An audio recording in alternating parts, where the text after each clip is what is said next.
Hello and good evening, ladies and gentlemen. Welcome to this week's new episode of Primetime Gaming with Mr. Boomstick and friends. And of course, yes, I did bring some friends along.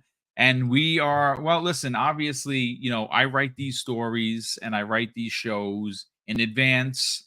And we had a significant amount of breaking news today that comes the way of tip of the spear journalist known as Jez Corden of Windows Central and, of course, the Xbox 2 podcast. And like many times before, his words were a bit twisted, and the community kind of went with some of the doom and gloom again, which we're not going to do. I'm going to let you know right now, if you're a doom and gloomer, this is probably not the show for you because I'm excited for Xbox. Today we got the 60 FPS update for Starfield. Senua's Saga Hellblade 2 is next week. In 2 weeks after that, we have the showcase. It's great in Xbox land. But there's a lot of people that are already here. A lot of people are early in. Apologies that I could not answer you because I do like welcoming in everybody, and I will get to that. But I had to call an audible at the last second because, well, this is breaking news. Of course, Assassin's Creed Red, we have a trailer. I have that queued ready to go because holy shit, that game looks like everything I could possibly want in a game times 10. Two different characters. And there's a little bit of controversy with one of the characters, which I don't understand why that is, why there's controversy in 2024. But listen, I'm so excited for that game. And I haven't bought a collector's edition in a minute. I know Psychonauts, because who I'm in with a DM, was like, "Oh, I couldn't resist." I gotta be honest with you, that collector's edition, holy shit, looks so Yeah, freaking good. I may I'm have to, I'm I may have to break. Hey, first of all, enough of me yeah. talking. Don Otaku Oh is yeah. making his return, ladies and gentlemen. Don, hey, what's up, brother? How's everything? Hey, how's it going? Boom. Great to be back on the show. And yeah, as far as that Assassin's Creed Shadows, I'm a huge fan of Odyssey and even more so Japanese setting. So I'm stoked for the game. And Yep. then uh yeah, I'm not a physical, I'm basically all digital at this point, and that steelbook for Assassin's Creed Shadows actually had me second guessing that I might have to pick up the steelbook collect edition for that. But yeah, with all the breaking news happening, yeah, just ready to get into it. Like you said, I'm still excited for Xbox as far as there's a lot of questions about the actual platform itself, but the one thing I really don't have any concerns about is the games, and I can definitely see a good amount of games that I want to play on Xbox. So Yep. Well, listen, shame on me. I could have sworn I sent Hargeet the link, and well, here he is. Hargeet, I have no idea what happened. I got everything prepared this morning at 11 o'clock. I could have sworn I said sent. And well, Yeah, here you you did. You are. did. You sent me the topics, but not the I didn't link send to you the the link. What a StreamYard. boob. Okay, well, there's that. I did send it, but folks, of course, the old man forgot. Hey, Jesus Christmas.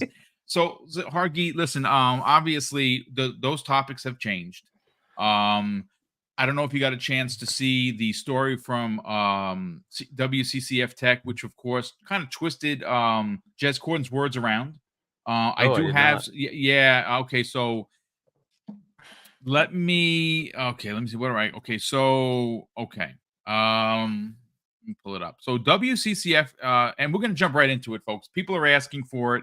We're changing it. I've already changed the title on YouTube. I can't change the title on which is above the screen because we're live, and that's not the way the software works. So when the video goes up on VOD, you'll see the new title. I'm gonna do a new thumbnail because I have Senua on there because we originally were gonna talk about the photo mode and of course something else, and well, now such is life. Well, look, according to let me just pull this up. So okay, I want to make sure I have it. So WCCF Tech is reporting something that Jez said on a Windows Central article, which I have in front of me now. Jez's article reads like this, gentlemen and chat. Microsoft's quest for short-term dollars is doing long-term damage to Windows, Surface, Xbox, and beyond. And in the opening part of this of the article, it says Microsoft has made a range of baffling decisions and awful missteps recently. You can trace everything back to its sustainable desire for money. Now, I do want to bring in what WCCF Tech had to say. Now, I read the article from Jez. I didn't get this, but I understand why there's a lot of questions. And I do have Jez's rebuttal, which I will read after the title, gentlemen. And FYI, I know it's only two people right here, right now. We do have Mav from Fun Speculation joining us shortly, as well as potentially OBM. So we're going to get some people in here. Don't worry about it. But let me read you what WCCF Tech had to say on their article. It says Xbox multi platform plans reportedly don't have, and I quote, a red line regarding which games to bring to PlayStation and other consoles. So Jez Corden, and I gotta get it over here. Hold on a sec. Let me find it because again, this is I'm doing this on the fly, folks. Apologies. Let me see where Jez had his rebuttal. Trying to find it here. He said something to the effect, like I said, apologies. Oh yeah, this is what he said. I have it in front of me. Shout out to Silent Hill Dude who put this in the chat where there was a lot of conversation. Jez goes on to say they took what I said out of context like previously. And if you remember a couple of weeks ago, it may be a month now, they reported on something that Jez said about all games going over to other platforms and not staying exclusive to Xbox. And he, of course, had to do a rebuttal for that. Well, actually, he had to say that, hey, listen, that's not what I said. You have taken my words out of context. And, well, here we are again. So, Don, I want to go to you first because you had a chance to listen to the Xbox 2+1, which included, of course, Jez Corden of Windows Central, Randall Thor 19, which of those two gentlemen are the hosts and very good friends of this program and the community for that matter. But they also had Jeff Grubb there. And you actually were able to hear what they were saying. I don't have that in front of me because I didn't get a chance to listen. What were your takes from what Jez had to say? Yeah, so shout out to the Xbox 2, Jez and Rand. Shout out to Jeff Grubb as well. I got a chance to listen to the Xbox 2+1 and then make some comments about Nintendo to Rand, which he didn't like. But so he did talk a little bit about that red line that he wrote the article about. And although I didn't get a chance to read the article myself, I did get a chance to hear what he said about that. And it seems like it does overlap with what the article is about, that Microsoft is definitely looking for short-term returns on their Financial investment. returns, yes. Yep. And to reach that short-term goal of getting the money back for, say, ABK and Bethesda and the purchases that they have made, they are willing to, as we have seen before, put first-party Xbox games that were normally exclusive over to other consoles such as PlayStation and Nintendo. What he did say was that Microsoft definitely sees that there's not the red line per se, where there's basically the line that should not be crossed as far as certain franchises. Right. They say that, or he said that right now they do have these games set into different categories. Something like what you saw during the Business the update. not the business update, but the ABK trials, Oh, where he okay. had the large game, small game, medium game chart that showed why something like Call of Duty and Minecraft should be on other platforms, and then why these medium games like Starfield and Redfall should stay on as exclusives.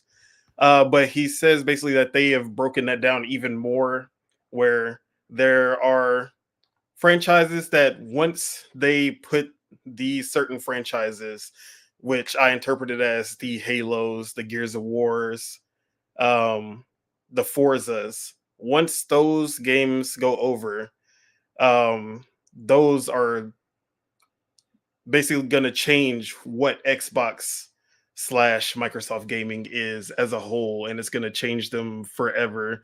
Where it won't be after one of those games crosses, that is going to be the uh basically the end of exclusivity for them. And they say that right now they're still reluctant to put those games that he says is the red line, but he still believes that there is a chance that that will eventually happen. I mean, thank you so much for the update. See, and I got to be honest with you. From what I have read on social media, what I read from again, I have the WCCF tech in front of the report in front of me, and the way that it's written certainly is a lot different from what you are specifically saying. Now, again, according to the official Twitter account of WCCF Tech, they say this: the Xbox multi-platform plans reportedly have no red line regarding which games could release on PlayStation consoles, as they revolve around a simple and short-term mandate. Now, again, what you're saying is certainly a little bit different than what WCCF Tech has said. And they have now once again done this to Jez Corden. I believe it's been multiple times, but I know for sure where I was involved, where we talked about it on the show, where it was a couple of weeks ago, regarding I think the terminology was it's like the burger, shake, and fries going over to PlayStation, meaning the Halo, the Forza, and the Gears. And he didn't say that. He didn't say the whole slate. And now he has come this comes full circle once again, where this red line has been like, well, there's a red line. Now, I'm going to be honest with you. I think that, and I know that there is a lot of conversation about Microsoft is now in charge. Microsoft is now making the calls. But I got to be honest with you. Yes, Xbox is under Microsoft, who is the parent company. We understand that. They are a division of Microsoft. But we also have to take into account, and I know people don't want to hear this, Phil Spencer is still the head of Microsoft Gaming. I find it very foolhardy to believe that he has completely lost any say at any of these decisions. I understand that Satya has a responsibility to the board. I know that Amy Hood, who is the CFO, has a responsibility to the board. But we also have to understand that they have people in place that have big opinions, that were put in those places because they trust their judgment, and that is Phil Spencer, that is Sarah Bond, and of course that is Matt Booty. These are three very powerful people with an Xbox. And I listen, I know it's about making money. I understand that. No one here is a knucklehead and is going to suggest otherwise. But I think that there is something to be said about them still having a voice to defend this, quote unquote, imaginary red line that should not be crossed. You know what? Before we bring Hargeet in, Mav, brother, thank you so much for joining us. As you saw, we were extremely short today. Everyone had something going on. Black Viking had to do something with the kids because their school is ending. Kay Asante is at a recital with his daughter. So family, obviously comes first every time. But you're here, and we super appreciate it. How you doing, man? Hey, I'm doing good, dude. I've just been running around at working, running errands, all kinds of stuff today. But I'm here now. Sorry I'm a little late. No, But stop yeah, it. lots of awesome stuff to talk about, man. And it's been a while since I've been here. So it feels good hanging out with Hargeet and Don and the OG Mr. Boomstick. Let's go. Well, we definitely appreciate you being here, Don. Listen, I want to bring you back in. Listen, I'm going to read a line here from the story, where they mentioned the red line. So it goes on to say, in a new post shared by Windows Central today, Jez Corden revealed some new details on the Xbox multi-platform plans, which are known internally as Project Latitude. According to the report, these plans have sparked debate inside Microsoft about whether or not they are a good idea, as Microsoft is pushing for a no red line regarding which games could be released on competing hardware, including PlayStation consoles. This approach is centered around CEO Satya Nadella and CFO Amy Hood's mandate to increase every department's margin, but it may end up damaging the Xbox brand even more, especially if franchises like Halo and Gears of War become multi platform. Okay, so you had a chance to listen to the show live with the guys.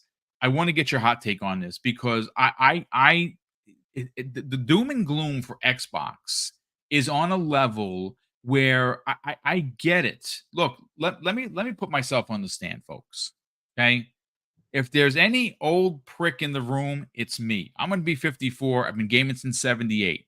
I have been taught that when you buy a console, it has a subset of games, and you stay in that ecosystem because you love those games. For me, since I was a kid, I had an Atari and an Intellivision. I had a ColecoVision. I had an NES. I had a Sega Master System. I had a Genesis. I had a Super Nintendo. And I had a TurboGrafx 16. I had a PC Engine. I had both Neo Geos, both cart and disc. I have owned the Saturn, the Dreamcast, the N64. I have owned everything. And you know how I got it? Not because my pops bought it for me. I worked super hard as a kid. I delivered newspapers, the Daily News, the Post. I made lemonade stands. I made candy stands, whatever I could to make money. And I bought these consoles. And I have always been a multi-console gamer since I was a kid. I have, again, I'm never gonna bend the knee to seeing Halo on PlayStation. I will never sign off on that sanction. Now, is that out of my hands? If that happens, it absolutely is. Does that mean that I give the big FU to Microsoft and Xbox? The answer is I will not do that. That is my console of choice. I will continue to play. Do I like it? I don't like it. I think it sucks. And I think that the money people are involved, and that is always disastrous.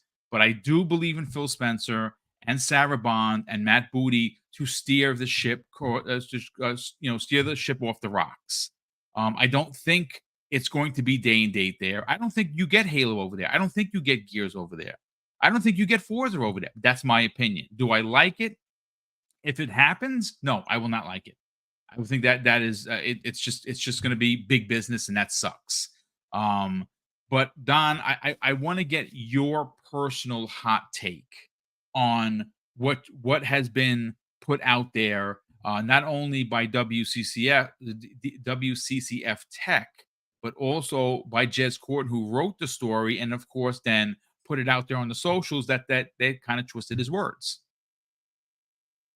Yeah, so although I did listen to the Xbox 2+1, I know it's not that's more of a casual conversation compared to what he's actually reporting in Windows Central. So it could have been worded completely different than what he said. But for the most part, I think the red line situation, as a fan of Xbox, just like you, Boom, I don't like it. I don't think that it's a good idea. Exclusivity has always been the driving factor for selling these consoles since the beginning, basically. Even back when consoles became the big thing with NES and Sega, it was always Mario versus Sonic, Zelda versus Fantasy Star. Um, there's always been this rivalry between IP that drove people to these consoles. So as I can say that I wanted Xbox to win in the exclusivity battle. I wanted them to compete on the same footing as PlayStation and Nintendo and win out ever since this generation started. That's what my hope was. That's what my belief was.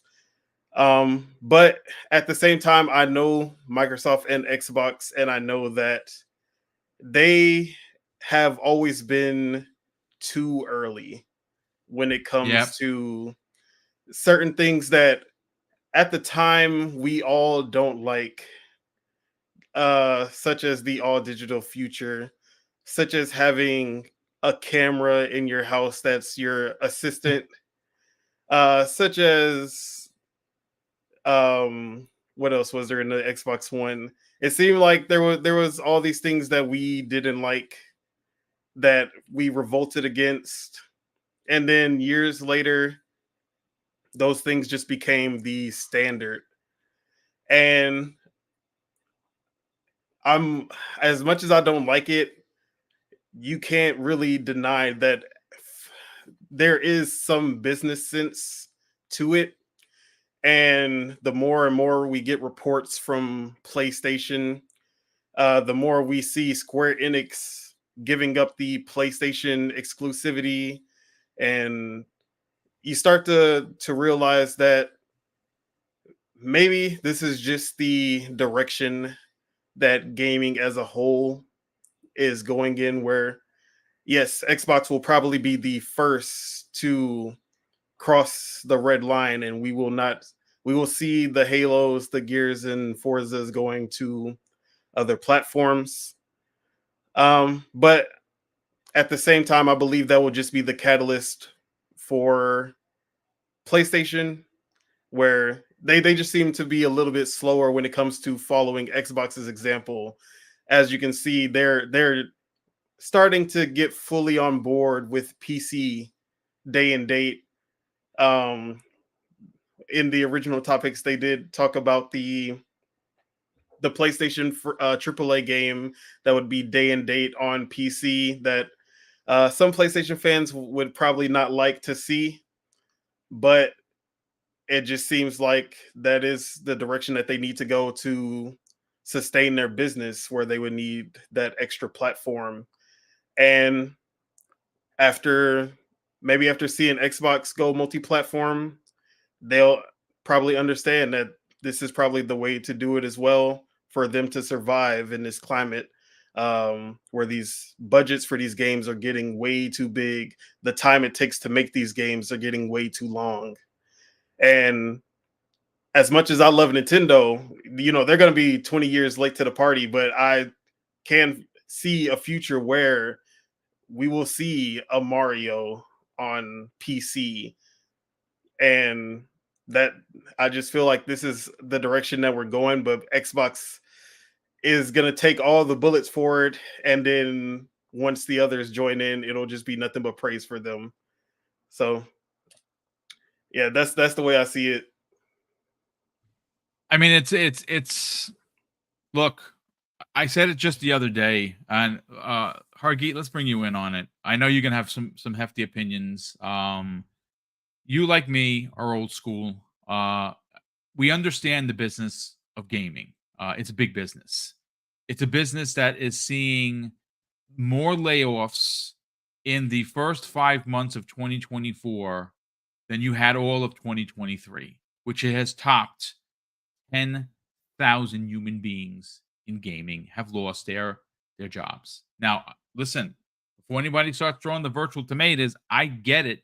They're not the only industry that are losing jobs. We know it's every sector, and it sucks. But we're a gaming channel, right? This is what we're here to talk about. Again, if you've lost your job, you're outside of the gaming sector, my heart goes out to you. I'm thankfully I'm retired, but I worked a very dangerous job to do that for 21 years. I don't take it for granted or lightly. But this is a gaming conversation, so we're going to keep it that way. Hargeet, I know you're not in social media. You heard what I had to say. You heard what Don, who expertly, by the way, broke down a part of the Xbox 2 podcast, the 2+1. We've been hearing about this multi-platform, thing for a while. This is not the first round of doom and gloom. This is probably the sixth or seventh. Me personally, I've just gotten so tired and bored of it that I don't actually pay it any attention. So why are we talking about it here? Well, because the people are asking for it. Like I said, coming into this chat, and obviously, I'm running around at the last minute. Everyone's like, "Hey, Boom, you got to talk about this." And yeah, of course, we're not going to shy away from the tough conversation, which is what we're going to have tonight. What are your thoughts on the quote unquote red line? Yeah, well, look, timing wise, eventually this stuff is all going to change, right? But right now, that seems kind of like a bad idea. There's some things that they're just going to have to keep kind of on their platform. The short-term gain thing is an interesting one, and that was what his article was. I read the article. It had nothing to do with it. Didn't, at least that I remember, mention I anything did not about see red any line. of that conversation. That's why I was Yeah. I was very surprised, because I'm like, wait a second, I read it twice, and I'm like, I'm looking for it, and I'm like, Yeah, it's not there. It didn't must have been see in the that there. podcast, right? But like, so and again, as usual, unless he puts it in print, it's supposed to just be kind of rumor and take it as such, right? But WCCF Tech again takes rumor as fact and moves forward with it. I don't know that they're going to do that. There would be a lot of brand damage if they decided to put something like Halo on something else, right? I mean, Halo It just absolutely is would be Xbox. 1,000%. Not. Um, It's ridiculous if they thought about doing it. Sorry. Yeah, and it's done well enough that I don't think they should realistically consider that one. They need to figure out what to do with Halo to begin with, right? Forget about trying to make more money off of it. They just need to figure out what to do with Halo to begin with. When it comes to the other ones, I could potentially see them.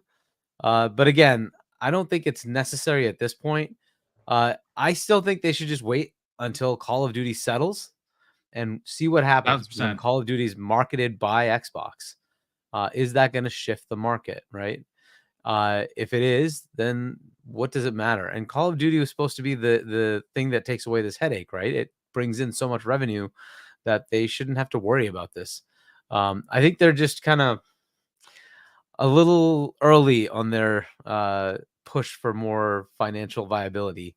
When they know once the integration costs go away, once they're fully done, and Call of Duty is just raking in money, Candy Crush is just raking in money. You got World of Warcraft with massive expansions coming later in the year. There's just no reason to be worried about this. They have enough money coming in. They just need to kind of let this roll a bit, give it the year it needs to kind of solidify before they make any decisions. Now, look, I don't know how much. Now, we've all been speculating. We don't know how much push there is and scrutiny there is coming in from the finance folks, right? I don't know that this is just Satya. I don't think he's going to be that micromanaging of everything, but he's going to say, hey, I want a plan, work with Amy to figure out what the plan is, and, bring it to me, right? And, Amy and Tim are going to sit there and say, okay, well, here's our viability and profit, potential for the next 2 years, 3 years, whatever it is, right? And given that, these are the things we should do to maximize profits. On top of all this stuff, whatever we look at here, because we're just talking about gaming and having fun, there is an entire world of economic hurt that's happening. Things are just not selling as much as they were before because people don't have expendable income. And gaming is absolutely just entertainment. It's a hobby, and it does not require people to spend money on it. They can if they have extra money, right? So things are going down. You see 30% declines. That's not normal, right? People are seeing that across the board now. There's a reason. And, that's going to happen across everywhere. That's why all these layoffs are happening. Things are equalizing as to where they actually will be as far as actual expenditures, right? So, there's just realities to this. I don't know where it settles. Now, Phil did say his plan was to say, I'm going to find more customers than to charge more for my current customers. It might be better to do both, right? And say, all right, in some cases, you just charge more, right? And in the case of Call of Duty, that's already going to happen. There's going to be microtransactions galore in that. They already have that in Diablo and stuff. Like, so let some of those games just do that, right? That's fine. They have this nice pattern where if you want to get early access to a game that's coming into Game Pass, buy the Super Ultimate Edition, and so you pay a little extra. But hey, you know what? That's money in their coffers that comes in, even though it's going into Game Pass.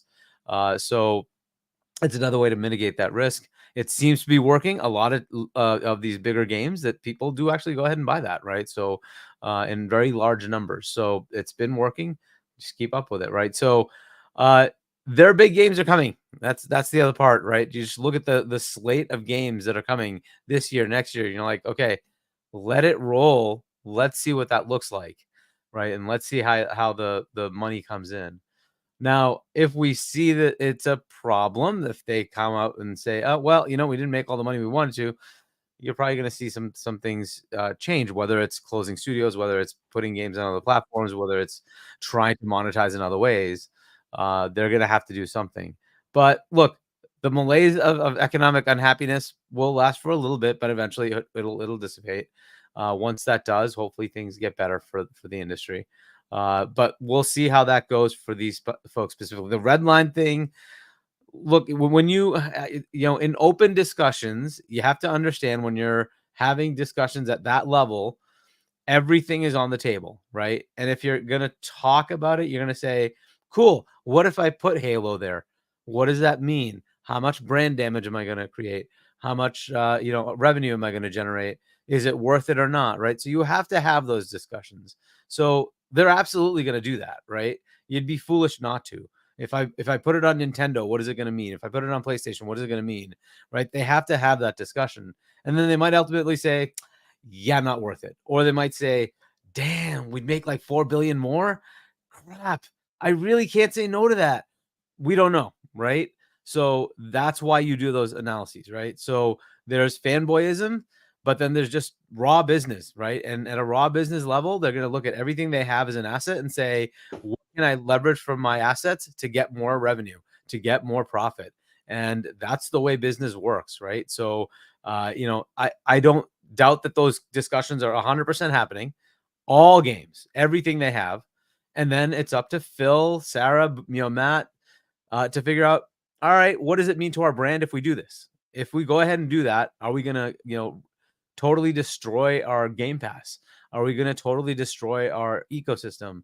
We have to weigh that out, right? So there might be a benefit here of X amount, but there might be a detriment here of X amount, and that might be too much, right? So, but that's why you do it. You have to go through these gyrations and exercises. So yeah, I'd be surprised they weren't looking at it, because if you look at it, you look at everything, right? And then eventually you come to the conclusion of these games, right? They did the experiment, and we found out Hi-Fi Rush did not sell, right? No.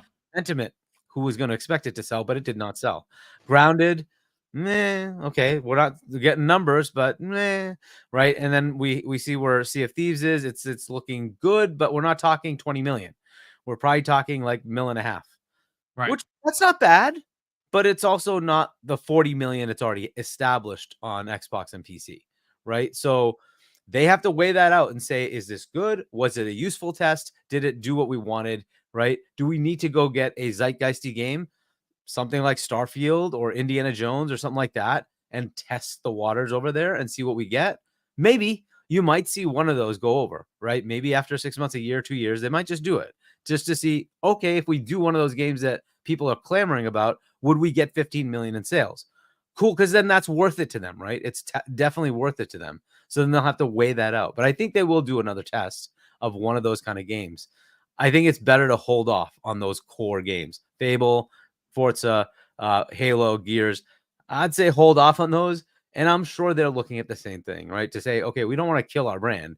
We do need to look at revenue, though. And if we're going to continue this pattern, let's say they go buy Square Enix. Would they say, hey, you know what? Why don't we take these things and make them exclusive? What would that mean? What if we keep them multi-plat? What would that mean, right? And where is that balance? We're just seeing it now. Square's coming out and saying, yeah, this idea of doing the exclusive thing, that really sucked. So we're not going to do that again. So would they be reticent to do it again? Yeah, probably, right? So that's the kind of thing they have to look at, right? If they're done buying, that's one thing. If they're going to go invest again, this same exercise kind of needs to be there and say, well, what does it mean, right? If I buy Crystal Dynamics, is that going to be something that's going to be everywhere? Or am I saying, no, I'm going to take those Tomb Raider games and make them exclusive, right? What does it mean for the sales? How is it going to recoup its cost, right? Yep. So they're going through these gyrations. It is what it is, right? So I think what Jez is saying is they're looking at everything. That doesn't mean it's going to happen, right? And the second part gets missed. And this is why I hate the whole media machine bullshit, right? Yep. Just latch on the first part. Oh, that anything goes. It's like, yes, in an analysis, not in a, hey, we're going to actually do it. But in an analysis, you do that. Absolutely, you do that. You think Sony isn't doing the same thing, by the way? They are. They're going to say, well, what if we do this? But then our fans, look at all these Twitter morons who are coming after us. Oh my God, it's the end of the world. Okay, and that's just if it goes to PC. Forget if it goes to Xbox, right? And they're going to weigh that, right? And say, what does it mean to us, right? They're going to say, hey, well, I could make X amount of money versus I might piss off 10% of my customer base. Okay, is it worth it or not, right? They'll have to figure that out. But they're going to do it. They're going to do it. And I'm sure Hiroki said, go figure that out for me because you're not making enough money, right? So it's just the way it is, right? Business does these kind of things. That does not mean it's going to happen, right? Just keep that in mind. And unfortunately, again, WCCF Tech takes it too far and says speculation. Here's what might be happening in their, conference room. That does not mean it's actually done, right? So, but that's kind of where it is, right? At least those are my thoughts on what I think is happening. So. It's a great take. First of all, I want to welcome in Ronnie Patterson, who's become a channel sub the channel. Hey, Ronnie, welcome, brother. I do have Xbox shows. Yes, I do stream live Monday through Friday, but we do have multi-platform shows, which this is one of them. And thanks for subbing the channel in our hunt for 15K. Now, Mav, brother, you had one hell of a podcast. I took all day to listen to it, but I got through the entire thing. You guys talked a lot about stuff like this. Let's get your hot take on this, because obviously the doom and gloom, you're tired of it. You've seen it. Again, you have your personal opinions, which we want to hear about. But this particular story from Jez Corden, again, I did read the story that he put out there multiple times, and I didn't see anything in the story where it says red line. So I think what WCCF Tech was reporting or talking about is what Don Otaku had to say about this being discussed on their Xbox 2+1, which I'm not privy to because I didn't listen to it. It seems like they kind of tried to mix what the article was saying with what he said on Xbox 2 and kind of like tried to, even though they said they never mentioned Xbox 2+1 in the article. No, they did not. They did not mention them at all. Yes. Maybe I'm guessing they listened to the podcast and then they kind of, this must be in the article too, and then wrote it in as if it came from the article. Which I'm guessing WCCF Tech is not the greatest journalist or has the best journalistic integrity in the world. So I can tell you this, they're not tip of the spear. That is for sure. And they've gotten it wrong many times. And once again, well, I believe they've got it wrong. Mav, let's get your hot take on the, quote unquote red line. I believe in my heart, and I don't think I'm being a blind fanboy here. I mean, I have all the consoles, but I'm an Xbox guy. I admit that, and that shouldn't be a problem. I do think that there is a bit of hilarity, if you will, where there are people, including the gaming media, that have this stout, flag and pole into the sand that Microsoft is running the show, and that the three people that they have put in very, very large positions to make these Xbox decisions, well, they don't trust them anymore. They don't have a say anymore. And I'm talking about Phil, Sarah, and of course Matt. I've never believed that. I believe it even less now, because I think that they are getting paid very big salaries to make very big decisions. And I think that, yes, Microsoft as a company, they want to make money. Amy Hood is the CFO. She wants to, make money, and of course Satya wants to, make money for the investors. But there's also stupidness that you cannot disregard. You can't be like, oh yeah, let's put it everywhere, and then we just ruin the brand. And you know what you Phil, we hired you to run Microsoft Gaming, but your opinion doesn't matter anymore. I find that to be foolhardy at best. What are your takes on the report of the red line that Microsoft may be willing to cross?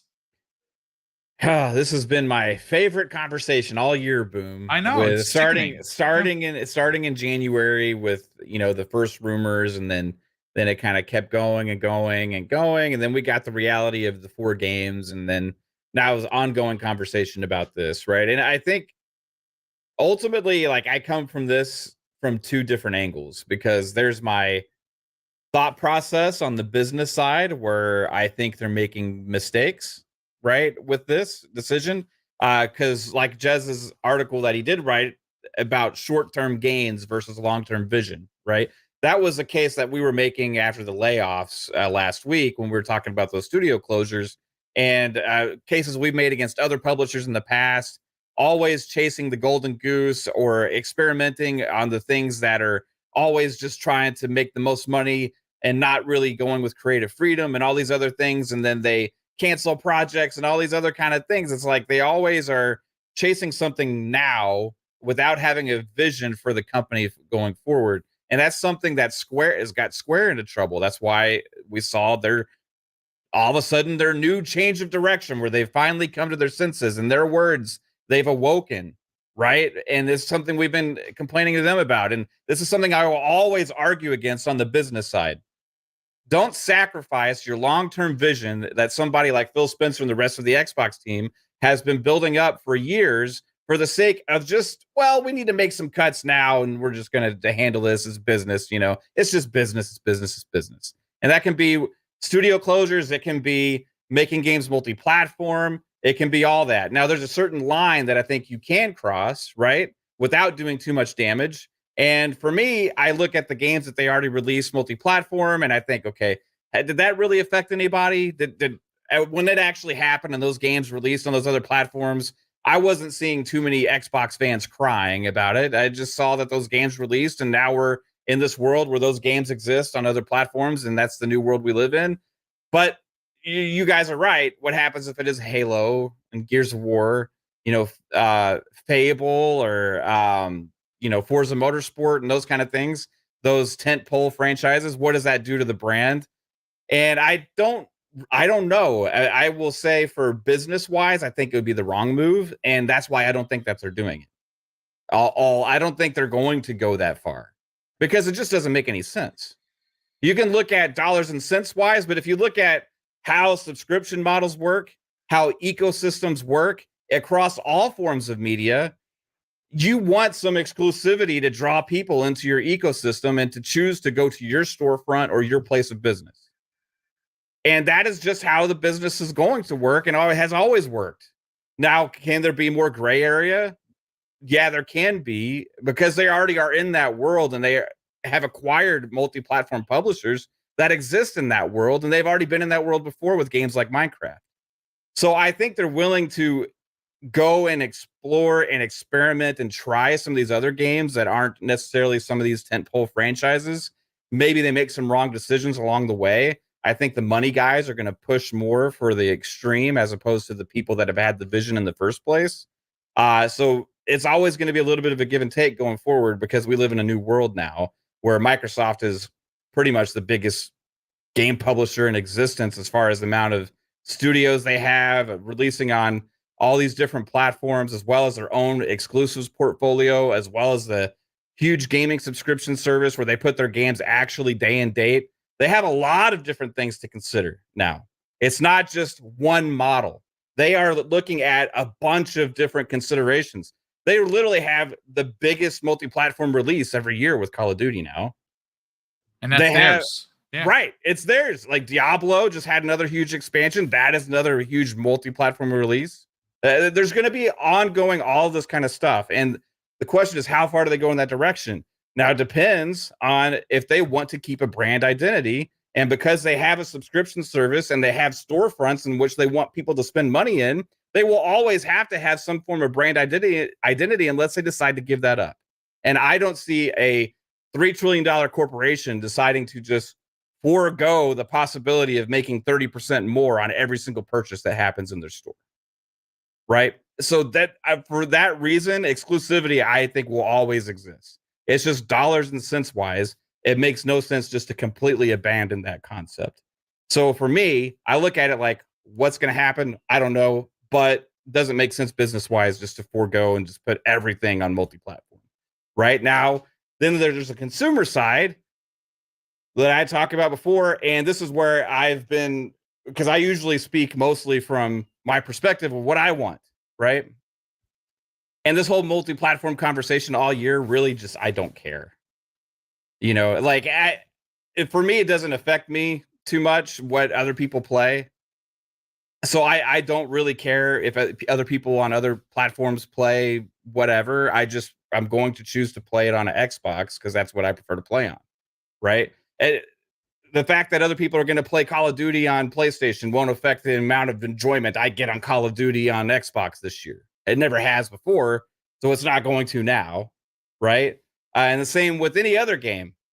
If I decide to go play Sea of Thieves, I'm not going to say, wow, I'm loving this, but it really sucks that this other guy gets to play it. You know, I'd like it a little bit less. I understand there's a little bit of specialness that goes with sometimes with these games when they're really pushed as exclusive and kind of be built for one platform.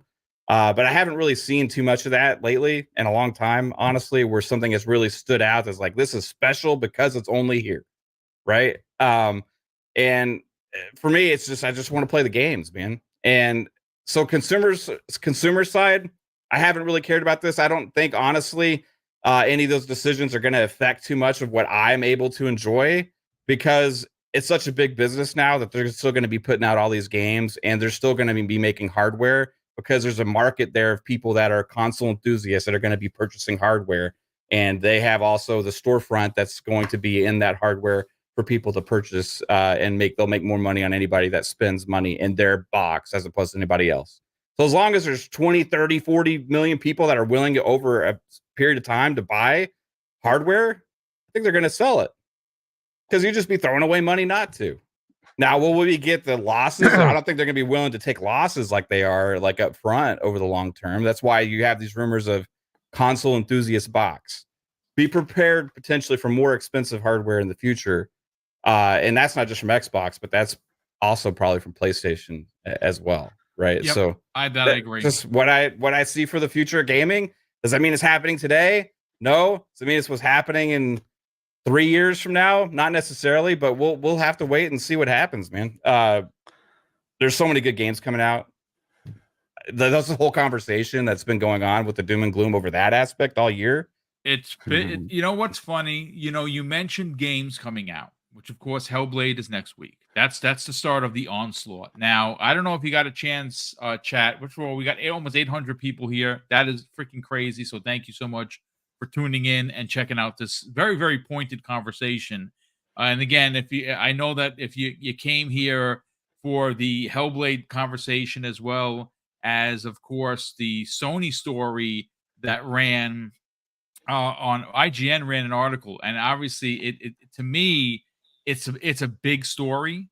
It's something that we've talked about before, but I'm very surprised it came the way of IGN. And again, I don't like IGN. You guys know, you folks know how I feel about them, but I do give credit where credit is due. And if I'm going to pull their article and use it, I'm going to give them credit for the written article. So before we go too far, I just wanted to add a little bit to what Matt said. So no, please, no. We're not talking about those other stuff. We're going to continue on this, but yeah, please, by all means, jump in. So you mentioned about the 30%, and they have to take a loss to get that. And I'm wondering at what point do they say, you know what, if more ROG allies sell that run a Windows Xbox thing, and we get whatever it is, 30, 40 bucks for the Windows on there, that's a better proposition for Microsoft than it is to even bother to have a store to sell the games, because they do lose quite a bit up front that they have to make back, right? And unfortunately, as we see, a lot of the games that sell are in smaller quantities because most people are casuals and they only buy a handful of games. The better proposition is to just own those games. So they went and bought Call of Duty. They went and bought Minecraft, right? What if they just bought Take-Two? Said, we don't care where it is. We're going to put it everywhere. We don't care. But we're getting that 70%. And we're getting it for one of the biggest games that with NBA 2K coming out every year. And then GTA, which just dominates all the time, right? Yep. And if you say, I got COD, I got Minecraft, I got, GTA, I WoW, got they have NBA. Diablo, they have You got Overwatch. all those, World of Warcraft, all these games, right, that are just generating money. Is that a better proposition from a market position perspective than to say I need a box where I'm hoping players will actually buy games and give me that 30%, which may not even be 30% because a lot of times they're in Game Pass and that cuts it down to 10% Hargy, I for think Xbox. You know what I mean? Like, I think things you're like onto that. something there, but just in general, I don't think they're going to just throw away that. I think it just becomes less of the necessity. Exactly. Right? I think So, that's where they're going to go. Yeah. And I think overall, like, they're still going to have that option for the people that are the enthusiasts that like that ecosystem, right? Because there's still a lot of people that are willing, that like to spend money on an Xbox, right? And if for them, it's like, well, we're not just going to give that up. Like, they'll just be foolish too. But it has been less important, we've seen, for them, because the second they started putting their games day and date on Steam, right? As well as other games go multi-platforms, become less important to have to force people into their store. I just don't foresee a future where they just throw all that away. For the sake they're of definitely it, going to keep their store, right? I think they're just going to emphasize just having the cash cow itself than to say, hey, can the cash cow come to my store? And because they have the money. And to add to this too, something we talked about, Hargeet, like, you really want to talk about who's winning here, right? If this is what it's all about, is winning. Okay, you have games that now PlayStation is dependent on Microsoft. They're dependent on Call of Duty and these other multi-platform games that make them the most money. Microsoft has Trojan horse themselves into PlayStation to where that's going to be their biggest money makers, is the Microsoft games. And where you think, who has the strength there? Who has the power? Who has the control? Exactly. People spend the money on the content. The consoles don't make that much. Exactly. Yeah, I was gonna right? say. Go ahead. Oh, sorry. Go ahead. No, go ahead, Don. Okay, I was gonna say, yeah, a lot of people look at Sega going third party as the moment that they lost. But if Sega was the number one in revenue and profits, basically in the position that Tencent is in after going third party, I don't think anyone would actually say that Sega lost to Nintendo and PlayStation if they were the ones at the top of the industry. And Microsoft actually has the chance to be that. Even though they're saying they're going to keep the box, they're still going to keep the box there for the console gamers who still want it. Even if they were to put all of their games, they just go full slate on other platforms, and they collect that 70% from everyone, and they become the number one publisher, or really in gaming in general, even over Tencent. Yes, we'll say they lost the console war. Even Phil Spencer has said they lost the console war. But when it comes down to it, they're still number one at the end of the day. Yeah, and I think the console becomes something different going forward. I think the portable PC type device is going to have more of the market going forward, because people want that. They kind of want the issue they're running into is just the interface, right? If they can fix that interface issue, the Switch has been selling like crazy. Why? Because it's a good portable device, very easy to use, has games that people can play easily, while they're on the go, right? And it docks and plays on your TV. So if that is something they can resolve, and that becomes the majority of what Xbox does, is say we partner, right? And they love to partner, right? And that could be your Xbox. And I still think they're going to have their own, just like Surface. I think they're going to have their own. I believe they but are. they'll partner. Yes.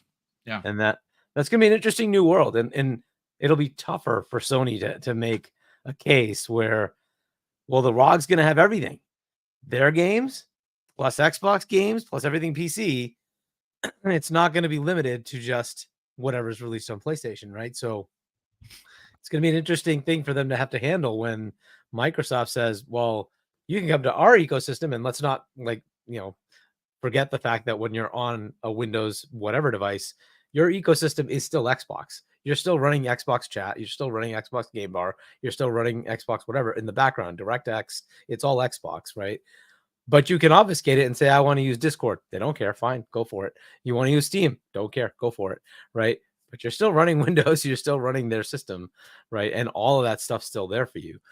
You want to use Game Pass? It's Windows. It's right there for you, right? So that is the thing that they have as a very cool leverage going forward. So I think, Matt, what you were saying, it might be more expensive to get an Xbox because it'll be a more enthusiast box, right? And then you'll have a whole bunch of partners that will give you ranges of lower or higher performance, right? And you can pick whatever you like, and whether you want to do portable or desktop, right? Whatever you want, and whatever storefront you like, probably as well. Yeah, right. And they might. Well, I think they're going to combine the storefronts, right? That's one of the things they're looking to do, to say, hey, the Microsoft storefront, it'll give you your Epic store, it'll give you your Steam library, it'll give you your itch, right? Whichever one you want, plus our stuff, go for it. Everything right here. And then that way you can just launch whatever you want in a cohesive, easy way on Windows.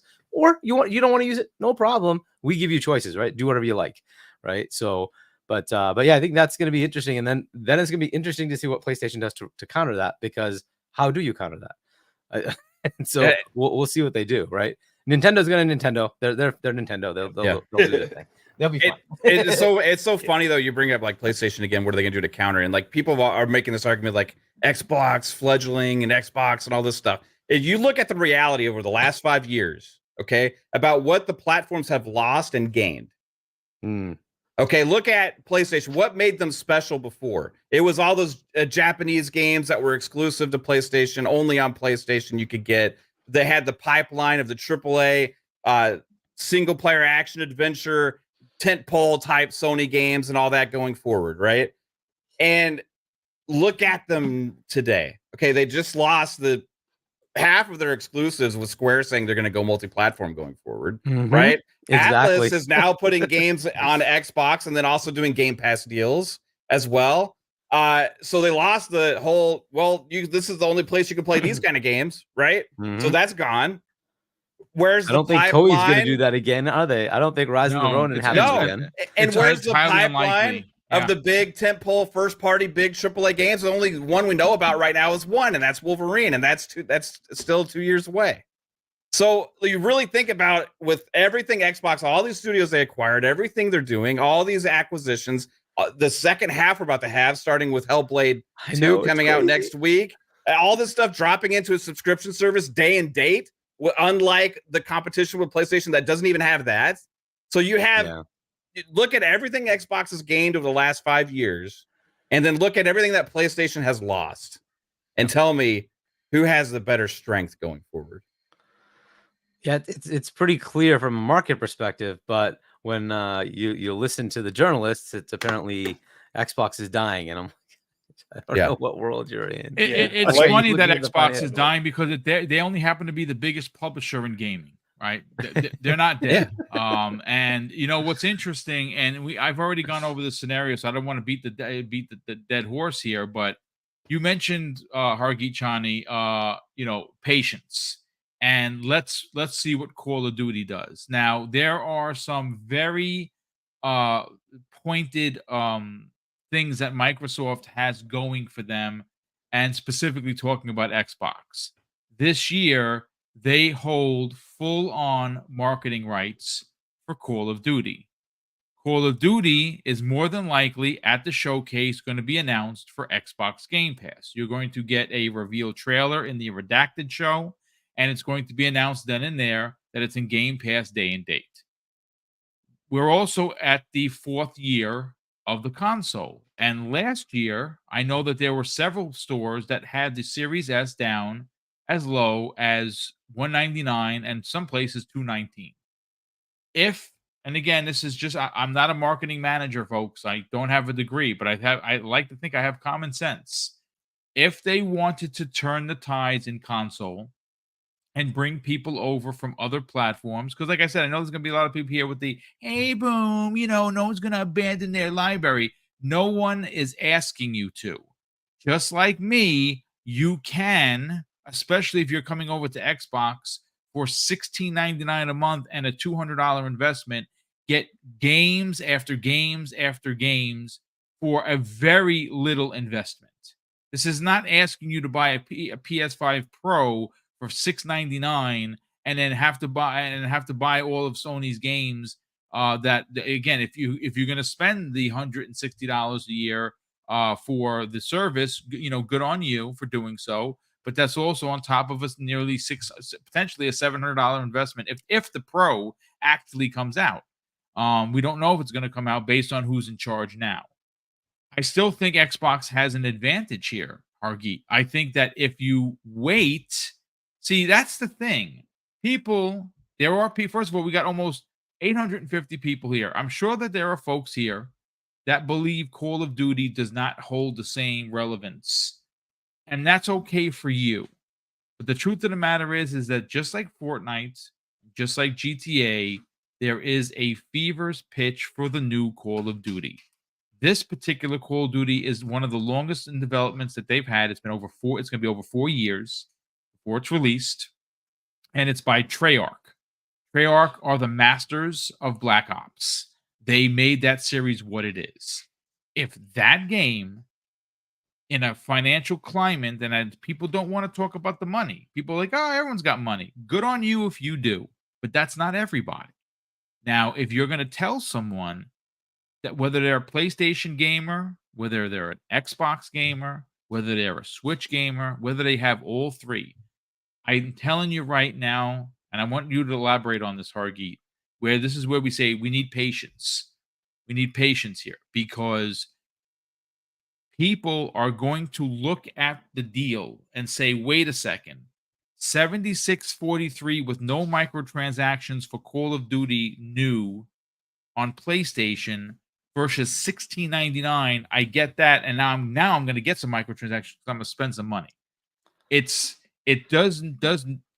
For me, that is where the big business is going to go, and you're going to see. Like I said, I understand Jez is a good insider.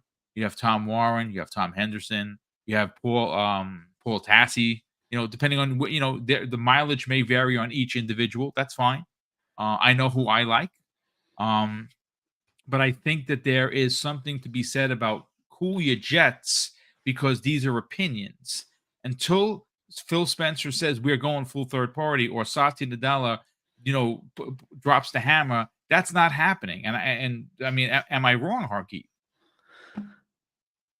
Maybe. Okay. Yeah. So look, it's an interesting thing. And here's the part that you also have to add in the online pay, right? So it's not just I pay for the game, I have to pay for online. And with, $17, that's included, right? So,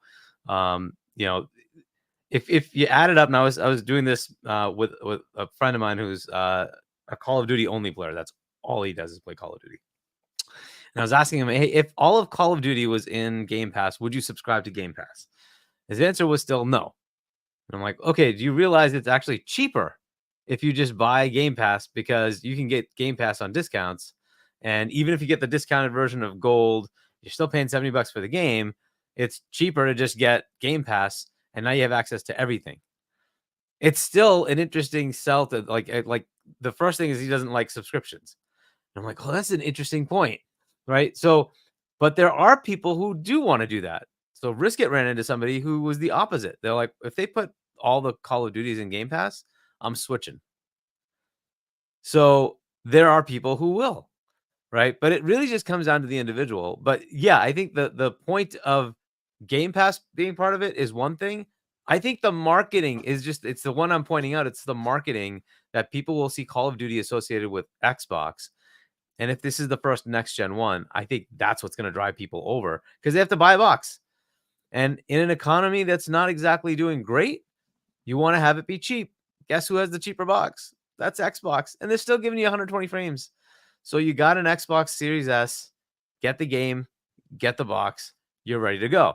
It's an online only game anyway, so it doesn't matter if it's a digital only console, right? So I think you're going to see a lot of that potential of people coming over saying, oh, Call of Duty's back here.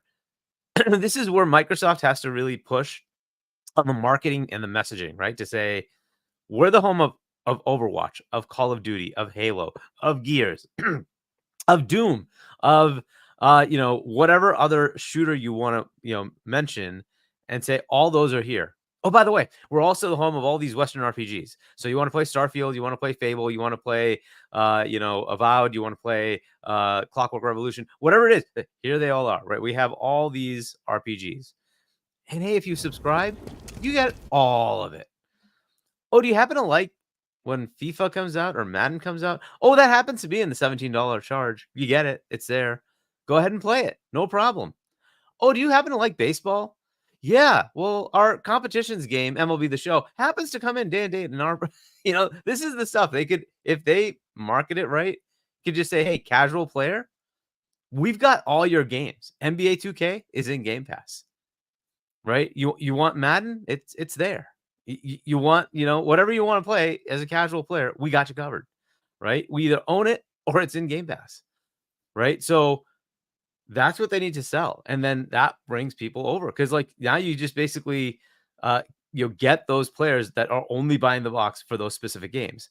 Whether they buy the game or play it in Game Pass, you just showcase this is the place to be for those games, right? And if they can sizzle reel that down, advertise the heck out of it, I think they have a potential, right? Now, Call of Duty being marketed, I think is actually a big deal, right? And a lot of the issues that we had with Call of Duty being on platforms other than PlayStation when they had it was content being locked down, right? They had content in PlayStation not available on PC or Xbox. Well, that goes away. They're going to have content parity everywhere, right? But the marketing will be there and people will believe that content will be with Xbox, right? Because that's just the way it's been, right? Because even when Xbox had it originally, there was content that was locked to Xbox. Not for a long time. They didn't go crazy with it, but it was like 5 weeks, 3 weeks, 6 weeks, things like that, right? But, they did have that. Now it's going to be back to Microsoft for marketing this. So I think that's going to be the big driver. And I hope they wait it out. Just do that. Market it right. Show the sizzle reel. Shooter after shooter after shooter. They're all here. You want to play any of them? Come on over, right? We've got the box for you, right? And 120 frames for all these games, right? So on Series S, by the way. Yeah. On Series S, exactly. $200, 120 frames. Come on over, right? And I think that's a great message to have. So if they can put it together, they have a chance to really open up their market share, right? So we'll see what they do with it, but I think that is the big deal. I think Game Pass could be something, but we'll see because there's already 30-ish million Game Pass subscribers, and that's usually how many Call of Duty sales you get, 30-ish million, right? So I don't know if it's going to make a huge dent there, but I do think it'll marketing-wise, it'll shift people over. Hargy, do you think they push that?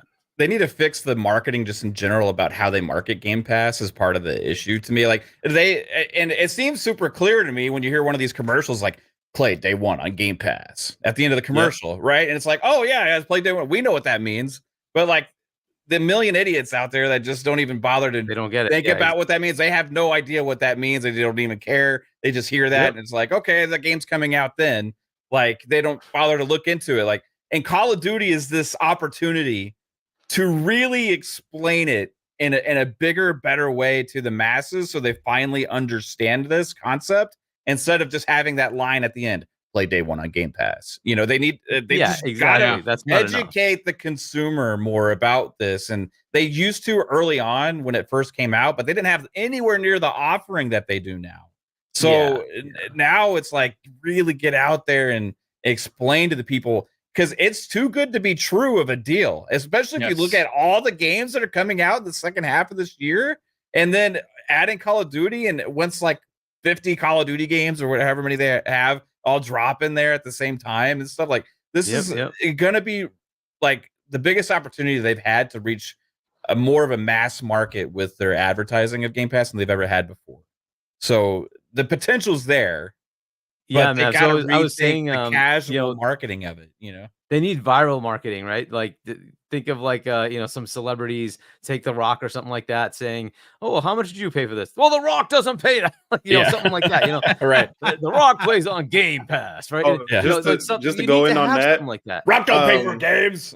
So they actually had a It doesn't PC matter Game what Pass you ad pay. You know, like, just with the YouTuber Caleb City. Do you know Caleb City, big YouTuber? I don't watch He actually YouTube. did. They've been doing marketing where these big YouTubers will promote PC Game Pass. So that's something that they've been doing recently. So Well, Mhm. PC Game Pass is making bank for them. Like it's doing very well for them. I Yeah. think it's but it is surprisingly still how well it's doing. Actually. slowly increasing. And Yeah. I don't know if there really are only so many players that are interested in a lot of different games, right? Because that is one of the things you have to actually have the need to play more than one game, right? So if you are interested in more games, then you're the kind of target for this. But I think they need viral moments. It doesn't matter that you're doing those specific things with specific content creators. It'll only have so much reach. When you have viral moments, they just take off, right? Because Yeah. people just watch it just because it's funny. And it's like, well, what were they talking about? Oh, hold on.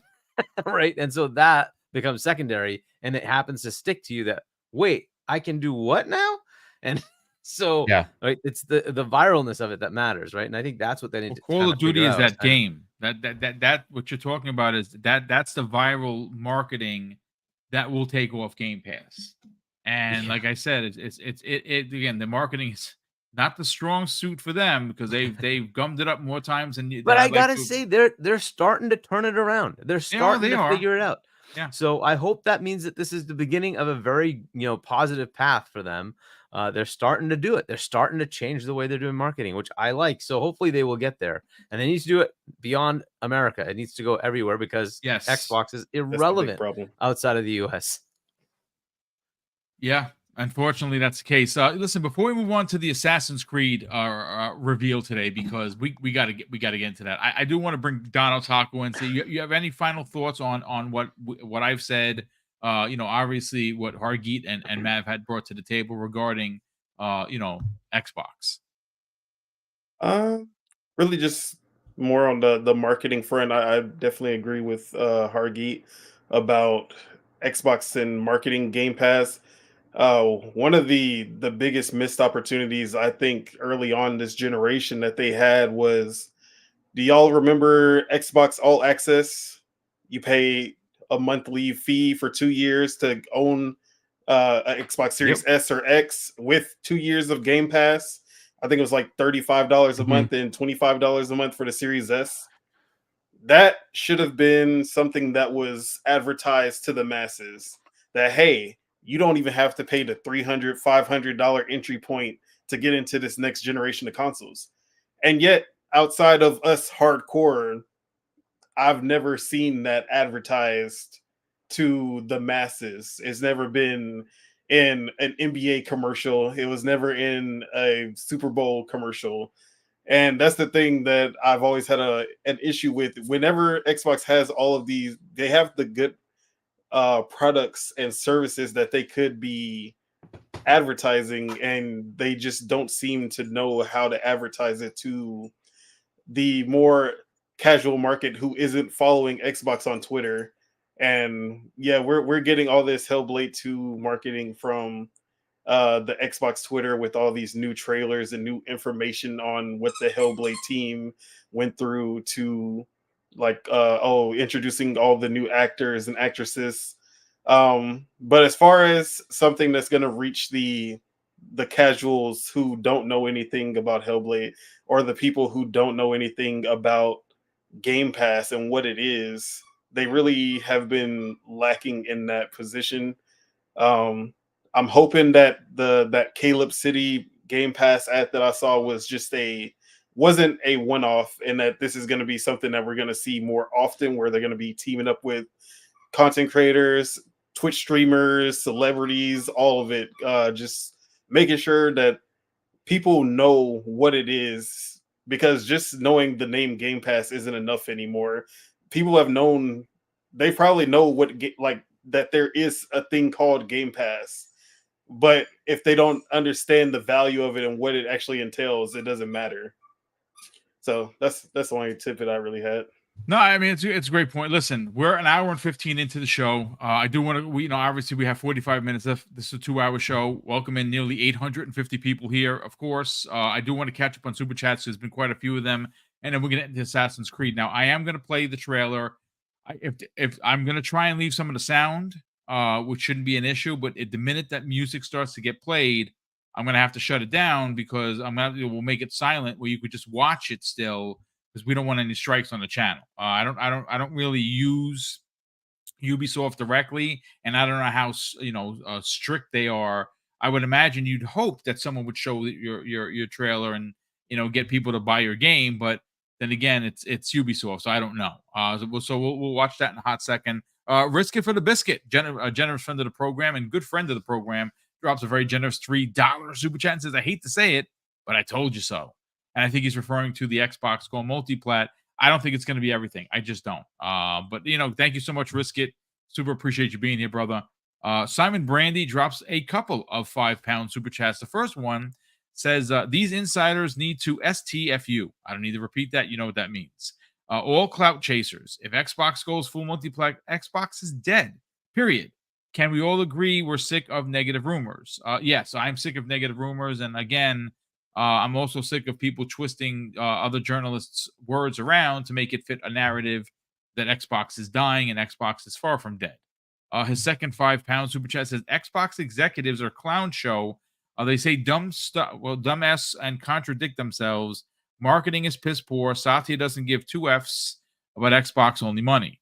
I don't think they're a clown show. I do think that they have brought Xbox to a very, very great place where it is currently.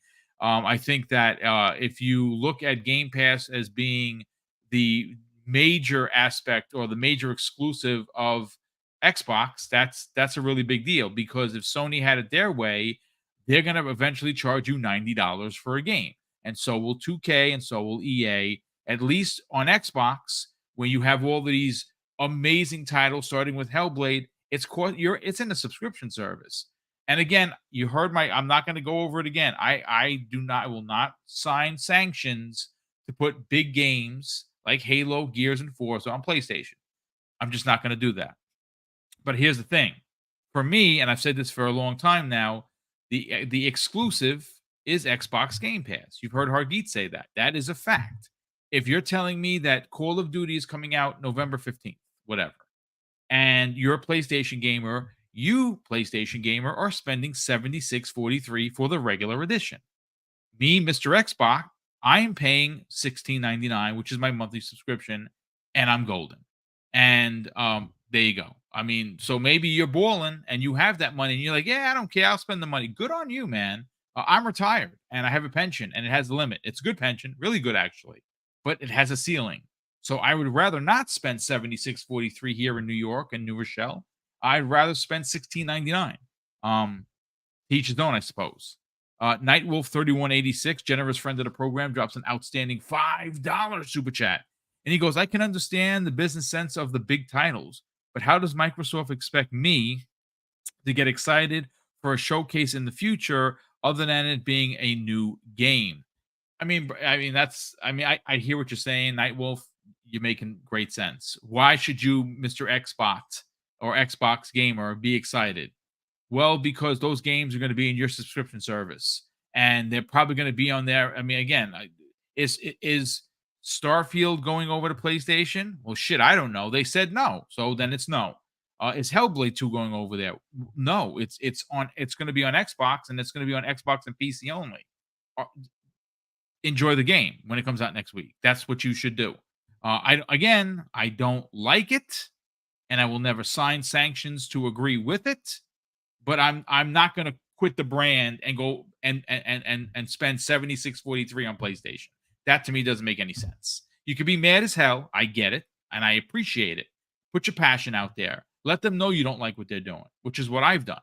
But I'm not going to quit Xbox. That to me does not make any kind of financial sense at all. But that's just me. Brandon Martin drops a very generous $2 super chat, and he says exclusives are starting to become toxic. Well, I mean, it's just a nasty conversation. People are emotional, and it's okay. It's be emotional. You should be emotional. Again, I equate it to sports. Like when I'm a Steeler fan, and when we're playing against Baltimore, I freaking hate Baltimore. I hate them. Like I literally hate them. But it's sports stuff is just like console war shit. It sucks. But it is what it is. Thanks so much for being here, Brandon. Sir X-Man drops a very generous $2 super chat, and he goes on to say, today we need to be praising the update to Starfield. Yeah, it's really good. I'm going to be honest with you. It is really good. And here's the thing. And again, this is for me.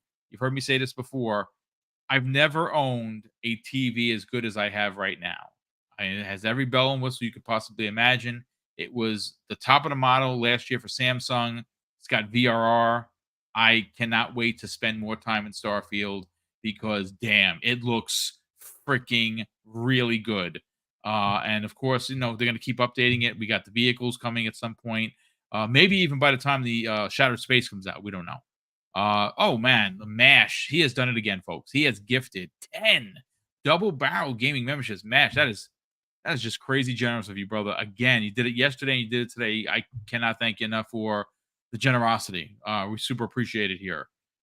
We got another one just popped in here. Let me see. Hold on. General Spartan, who's been a channel member for 13 months. Bro, super generous of you to support the channel for that long. He says if there is ever another tier of Game Pass, it should include Ubisoft Plus along with what already comes again. Yeah, dude, 1,000%. I pay for Ubisoft Plus, which I'm going to get my money this year. Like, I got it last year because I got a lot of games, including Assassin's Creed. This year, it's paying dividends. But I agree. I think that there should be, some master tier, I guess, that includes all of this. Ubisoft Plus is, what is it, 16 or 18? It's $18.99 a month, something like that. I mean, I pay it. It's fine. I think I get my money's worth. You buy a couple of games, $180. There's your $180 for the year. I agree with you there. Man, I want to go to you first on this Assassin's Creed stuff. So I'm going to do a screen share. I'm going to pause this. That trailer was freaking amazing. And this, folks, for the old man, has been the Assassin's Creed that I have been begging for years. My favorite in the series, believe it or not, is the one with the brother, with the brother and the sister. Assassin's Creed. Why am I forgetting the name? Odyssey? Syndicate. Odyssey. Or Syndicate. Syndicate. Wait, are you talking about Cassandra? For me, Odyssey is a typical. Yeah. Okay, so then yeah, Odyssey. I put so much time into that game. It's egregious, to be honest with you. But I loved every second of it. It was amazing. Didn't like the Vikings one at all. Valhalla. Oh my God, I didn't like it. I don't know why. I did not like it at all. Same here. Was not a fan. Such is life. So listen, let me do a screen share. I got the again, where is it? Assassin's Creed. Here it is, the world premiere. Let me bring this in. Let me make it full screen for you folks. And here we go. Check it out.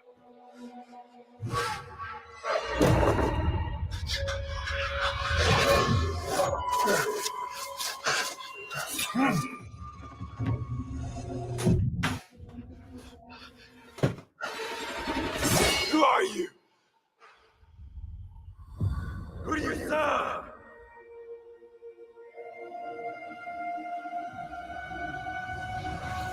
All I have ever known in my life, I will end.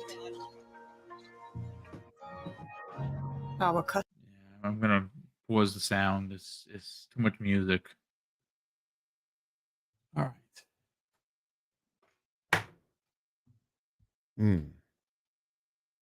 This gave me, I don't know who played obviously I'm talking old school stuff here, Animusha vibes. It gave me obviously Ghost of Tsushima vibes. This is again, apologies for no music. I don't want to get a strike. Again, I don't know Ubisoft like that. If this was on an Xbox as long as it's not like licensed music, then you should be good. Like, right. But because we do trailers a lot on some of our stuff, but right. But they all come from the same river. Greed.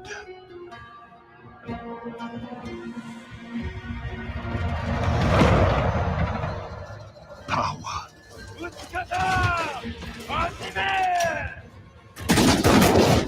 Vengeance.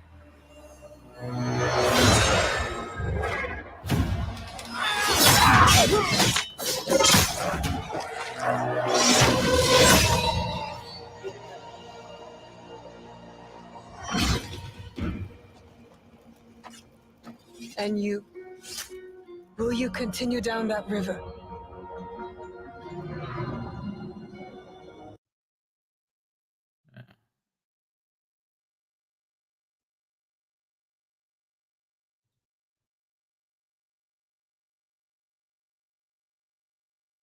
And that's the game. That looks Yeah, freaking was phenomenal. that like a little like It looked in-game like a little bit shot, of the you actual know? game shot, her walking through the crowd, as it's been known. This is Yeah. obviously CG.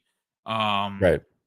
But when they showed that 1 second of her walking through that's got to be the game. Yeah. I mean, Even if it's close, you know. yeah, It's is this the first Assassin's Creed that's only on current gen? I believe it is. Yeah, Mirage I think was last gen as well. Yeah, it was. Yeah, Which is I think Mirage is underrated. Like Mirage is phenomenal. people say Mirage, oh, it's a smaller Assassin's Creed. Like if you compare it to the old school Assassin's Creeds that we used to play, it's like the same size as like Assassin's Creed 2, Assassin's Creed 3, and stuff like that. So for me, when I was playing, I'm like, this is just an awesome Assassin's Creed game, you know. And this I think is going to be a smaller scope game as well. It's not one of the giant. Oh no. ones.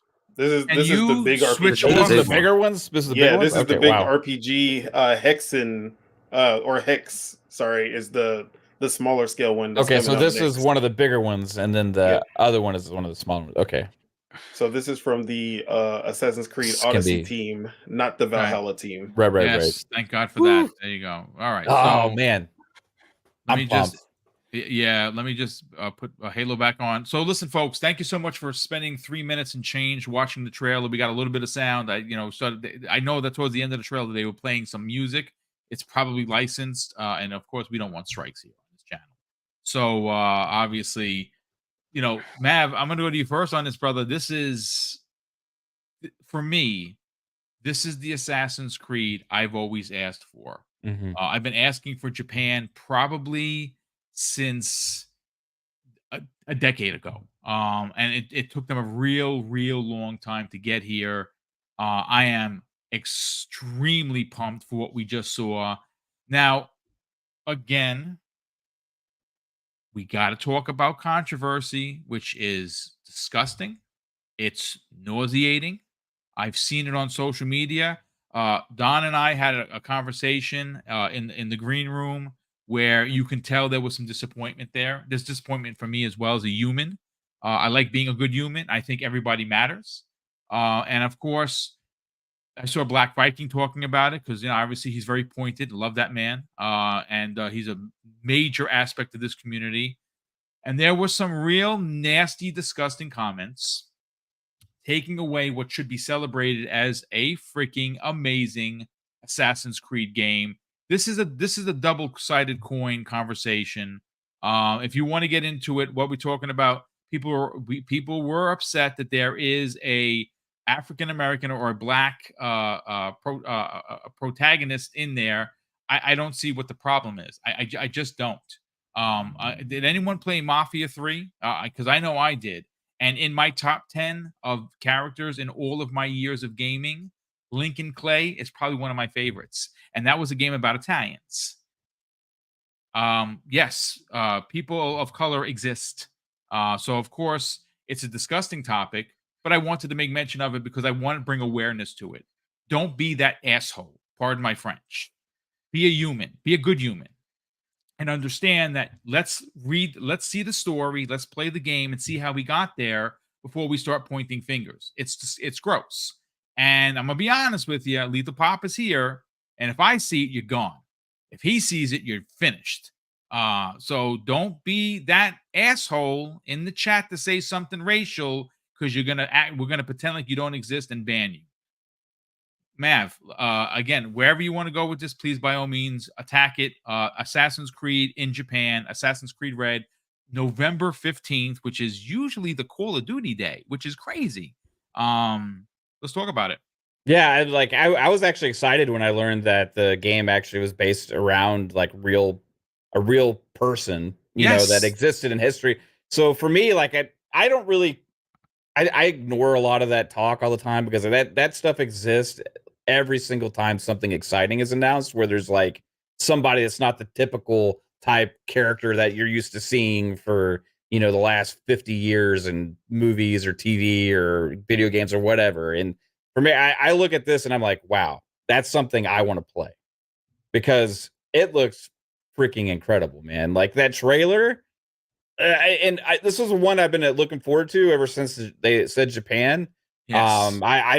I honestly thought in the back of my mind it was one of the smaller experiences because that's just kind of where my head was going. I had forgotten that they had said that this was one of the larger ones, so that's even more exciting. And the other thing is like some of the stuff that's come out with some of the details that's been out there about some of the things they've gotten rid of and implemented. It seems like they're going in the direction of trying to have more of an immersive experience a Yeah. little bit with some of the Kind decisions of that like they've been Ghost of making. Tsushima a little bit, right? Like And there's definitely some cues there. and for me, I'm like, yes, please. That's what I want, especially in this setting, right? It just fits the setting because I am going to go Shinobi all the way. Like I've I'm wanted like that. Pong. I say both. Pong Yeah. Soul. You know what? Shout out to Gray Monadad or Monad. He says both characters are based on repeat. Yes, Yeah. I know that. That's Yes. they put that out there, which is why it's even more disgusting that people are immediately looking at me. Oh no, it's the sweet baby got involved. Shut up. This is based on real people. Stop it. But yes, thanks so much for that, brother. Super appreciate it. Yeah, so Shinobi for me all the way. I've been waiting for like a ninja kind of game, you know, that you can really It's like play. Tenchu, Yeah, right? I mean, Like but yeah. this is even Tenchu. bigger and grander and one thing you can count on, like despite a lot of other issues Ubisoft has had in the past and all these things, is their games come out usually pretty smooth Yes. and with a lot of content, right? So when this is going to come out, we're going to be able to dive into this world and really see the next evolution of what they've been pushing forward with Assassin's Creed, but in the setting that a lot of us have been craving for so long. Yes. So for me, this is like a dream kind of game. And one thing we were talking about with that Pong was talking about in the DMs with us earlier is, man, if this is November, like this and Avowed around the same time, how are we going to do this? I don't, because this game is going to be massive. If it's one of these bigger, like Valhalla or Odyssey, even, and this is going to suck me in. I loved Ghost of Tsushima. It's getting that. It just got the PC release as well, which I'm excited for Pong to get to play that because he's been really looking forward to that. But yeah, this is like, man, Ubisoft is kind of. We gave a lot of crap to Ubisoft in the past on our channel about a lot of the mistakes they've been making and doing different things, but they're starting to kind of hit their stride this generation. And with this game and the other potential things they're going to have to announce at the summer show that they have, that other releases they have this year as well. Man, I'm really starting to get excited for the second half of this year. Star Wars Outlaws and Assassin's Creed Shadows the same year. It just those two games alone. That's really big for any publisher. They're going to have a big comeback and resurgence. Ubisoft is this year, and I think it's going to launch them going forward. This is going to be a game I'll probably play for years, man. I'm super excited. The amount of time I had in Assassin's Creed Odyssey is, like I said, it's egregious. I'm looking it up right now because I want to find exactly how much time. You will not believe me how much time I put into that game. And if this is the one for me, Don Otaku, I see the screen. I see what you got behind you, and it is awesome.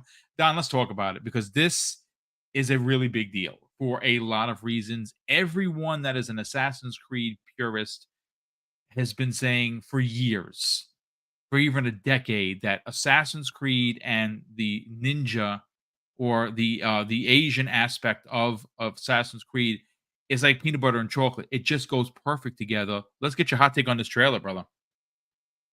Yeah, so just talking about the game,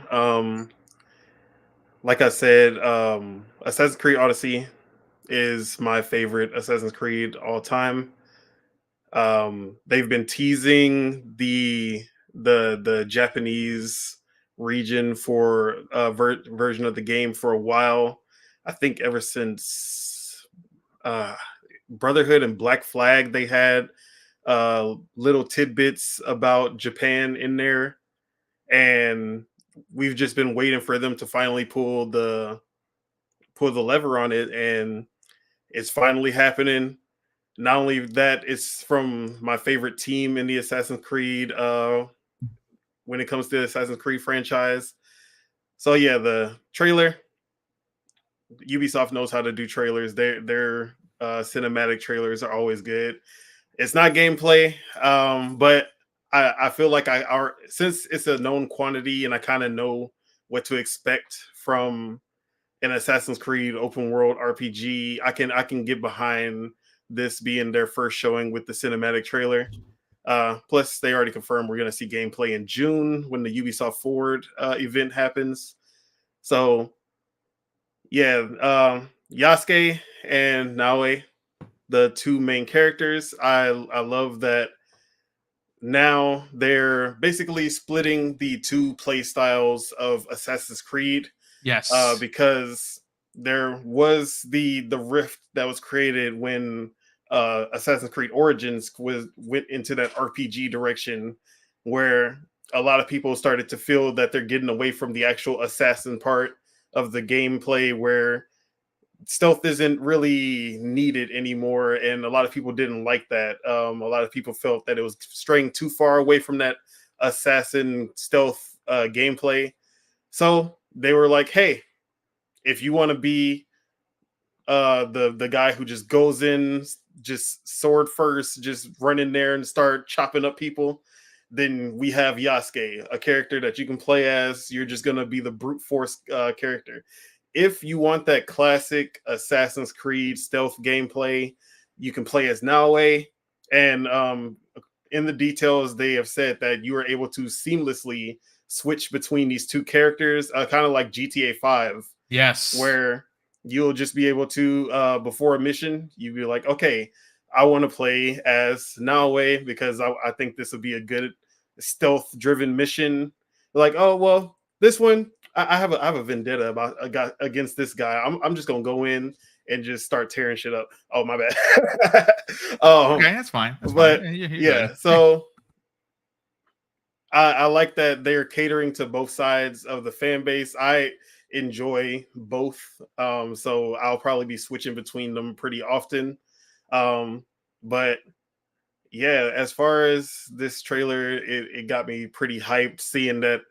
I really am interested in the story because you kind of see that he was a part of the unification that basically destroyed her village, and somehow they end up coming together as a team, and I want to see how that plays out. So yeah, I'm really looking forward to this now, especially with it being so soon, coming out in just over 6 months now. So yeah, looking forward to it. Yeah, so Assassin's Creed Odyssey, like you, my favorite game. I have nearly 19 days in that game. 19 I'm not even close. days. Okay. So I want to look at my achievements. I am missing 4 out of everything. I have 89 out of 93, which shows you how much I love that game. That game is probably no doubt my favorite. I'm gonna be honest with you. This might trump it. It just looks so freaking good, and the characters are so unbelievably. I mean, again, we've only saw a 3-minute and 29-second trailer, and I'm already invested in both characters. Does that sound crazy? I personally don't think so. Hargeet, let's talk about it. You got a chance to see the trailer. I don't know if you saw it before, obviously on the show. No. That trailer looks really good, and again, it's 100+ hour game. It's made by it's made by the same team that obviously did Odyssey. Odyssey was a very, very big game. Their DLCs were legendarily good. But let's talk about it. So I'm on the opposite side of this. I could care less. I am so sick of this formula. I don't like it at all.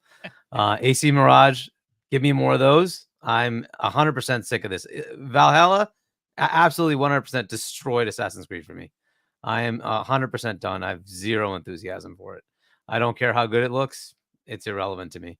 So I have no interest in playing this at all. Really? Okay, that's I mean, No that's interest. fair. So let me ask you this: Do you? It appears you prefer the smaller Assassin's I want Creed. the old style Assassin's Creed. I want Okay, Assassin's Creed. Like they've gotcha. become something totally different. Now you're actually talking about actual historical characters. The whole point of the Assassins was nobody knew who they were. They were doing stuff in the background. You interacted with actual historical figures.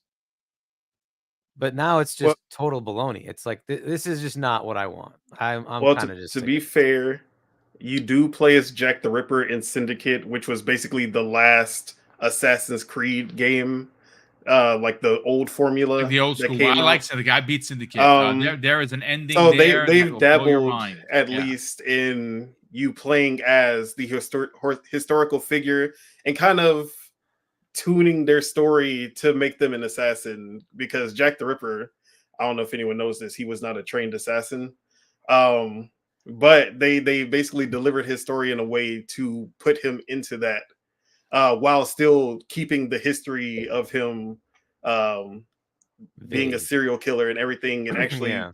turning the story around into how why he became like why he was a serial killer, even though it wasn't as what we saw in the history book. So this isn't the first time they've And done it it, was one and of the I weaker kind of like ones. that aspect. Syndicate was definitely one of the weaker ones, but yeah. Yeah. Ezio collection is basically the peak, and Mhm. after that, Yeah, the it's been Ezio collection okay. was phenomenal. That Yeah. was that was really good. I thought the last Assassin's Creed got very close back to the original, which is why you liked it. Mhm. It's very much an Assassin's Creed game. Origins liked was it. like amazing too, right? Like Oh, nobody Origins was ever talks Origins was about great. Origins, but like out of the new age Assassin's Creeds, Yeah, I agree. that one is my favorite above like Odyssey or anything. So many good ones though. Black Flag was great. You had Black Flag was phenomenal, but that was also very Yep. big. Yeah. I yeah. think And that it- was the very- last best one. Their That was just downturn was like crazy the good. Syndicate and Unity releases, you Yeah. know. But like if you Unity go was back and terrible play, to start. if you play It it got now, better it's once so they fixed it good. up, but man, Yeah, it's funny that Hergate says that he doesn't like the new formula, because the whole reason that they went into this direction in the first place is because everyone got tired of the old Assassin's Creed The old formula, and it was formula. coming out Yeah. yearly, and they finally took like the extra time to make the game and do something new, and that's how we got Origins in the first place. But I was one of those people who really got sick of the formula. Like after Black Flag, I was like, then Unity came out. It was buggy. That probably Unity was terrible. tied a lot. Unity was Yeah, terrible. that probably tied a lot into it too. But at the same time, Syndicate came out, and I didn't even get to finish Syndicate. I did play a little bit of the Jack the Ripper, but I was like, all the games started to feel the same. They weren't doing anything new with it. They weren't really Just new innovating much. locations. Although, you know? new Yeah. locations. Now, Syndicate, it did add some cool things to it. Like they did have that dual protagonist. I think that was the first one where they did the dual protagonist thing and everything. But it still just didn't do enough to feel new. And Origins was when I actually felt like, okay, this is an evolution of the Assassin's Creed instead of just another iteration. But I can see that we've gotten 3 of them so far, and I can see how people are now being like, okay, it is getting to be a lot, because these games are a lot bigger. They're notoriously bloated with content. Not all of it being the best content, but I still enjoy even the side content. I know a lot of people like to get on the side content and how much of it there is, and the only gripe I have is how mandatory it feels, because you have to level up to get to these main missions, and you basically have to do almost every side quest just to get to be able to do those. But I still enjoyed the game for what it was, and I really like the RPG mechanics that they've evolved into. Well, I'll say this: if there's one thing, again, your mileage may vary on how you view Ubisoft as a company, as a game maker. Maybe you like their things, maybe you don't. Maybe like Hargeet, you were hoping for a more return to the classic form. Where for me, this is everything. And if it's anything like Odyssey, it is going to be a game that I'm going to put, well, you saw that nearly 19 days into the game because it's the place that I want the most. And like I said, I know it's only a 3-minute and change trailer. Something about the characters just clicked with me, both of them. And I will say this. The one thing that you must give credit to for Ubisoft when they do these period pieces with real characters, they respect who they were. And it's not going to be some sloppy Joe that's going to be on screen and they're going to be loosey goosey with the content and how they're speaking and their backgrounds. It's going to be tight. If there's one thing you have to give a Ubisoft credit for is how much research goes into the characters that they are representing. And I think that just based on that trailer alone already tells me all I need to know, so much so that I'm probably going to buy a $300 collector's edition where I have no idea where I'm going to put it because I have a lot of shit in front of me you can't see. What does that come with, Boom? Is it like a statue or? It comes with it's a double statue. It's both characters and it's monstrous. It's big. Like it's a big freaking like the Halo 5 one. Yeah. It's like that. It's that big, which is monstrous. I don't know where I would put it. I'd have to put some stuff away, and Mrs. Boom was probably going to kill me, to be honest with you. But look, at the end of the day, we are, just about 13 minutes away from the end of the show. I do want to catch up on super chats. And then, of course, we're going to do outros, get you out of here before 9 o'clock. Like I said, again, if you enjoyed today's conversation, it was real. It was pointed. A lot of big opinions. And like I said, Xbox isn't dead, folks. I don't care what the press tells you. And as much as I like a lot of the gaming journalists like Jez Corden, like Tom Warren, like Tom Henderson, and of course, Paul Tassi. I like their stuff. I really do. Do I agree with them all the time? No, absolutely, I do not. I would say that until we actually hear from the people at Xbox, I would not bank on half of the stuff that you hear being true. They're not going to. What did Phil say at the business meeting?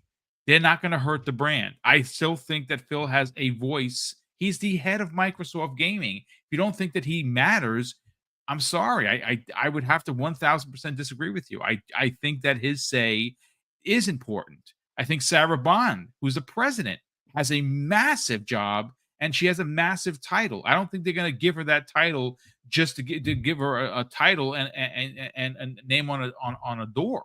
Matt Booty was promoted. They have a say. They understand the business. Unfortunately, Amy Hood, she's a numbers lady. That's what she does. Satya Nadella, he's a numbers guy. He's got to make money for his board, but they're not going to destroy the brand to make short-term games because they tried it. And like Hargeet said, look how poorly something as amazing as Hi-Fi Rush sold. It sold terrible on the PlayStation, which I don't understand because it was $26. Like, how don't you buy that game, PlayStation gamers? Oh, that's right. That's right. They don't buy games because they don't even buy their own first-party games. And that's a fact as well. So there it is, folks. Johnny Retro. Hey, Johnny, welcome back, brother. He drops a very generous $2 super chat and he goes on to say MP or multiplayer was multiplat and campaign was exclusive.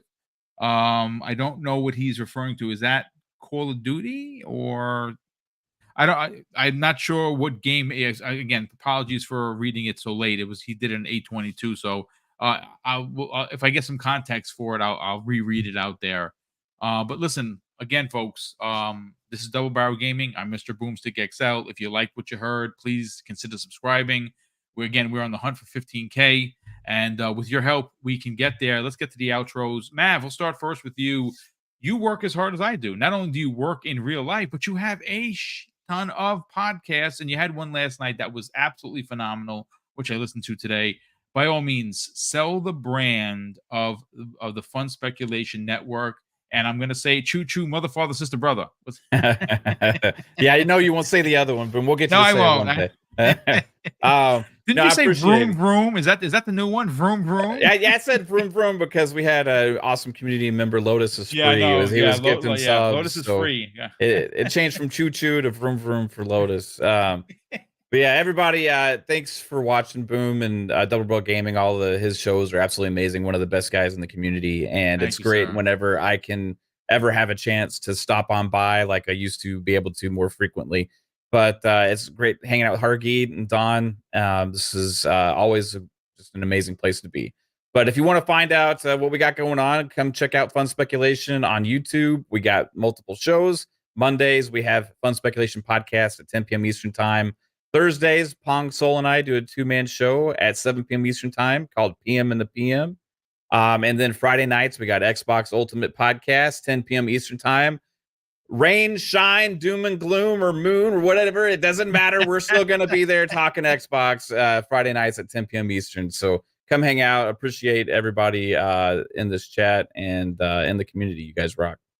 Thank you. Real quick, what just happened says, I've never spent $300 on a video game. Officer Boomstick, you are a part of the problem.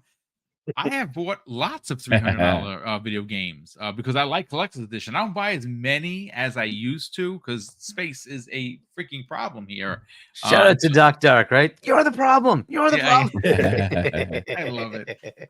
Listen, Hargeet, let's get you out of here, brother. Do me a favor, throw the link in this private chat so I can help pitch. Well, Sure. folks, if you didn't know, he wrote a book. It's called Emergence. I bought it. I got the hardcover because I like actually having the physical, be able to read it with my own eyes and hands because I'm an old man. But yeah, check out his book, Hargeet. By all means, obviously, we know what happened with Gaz and Asa, and of course, Game On Daily, unfortunately, is no more.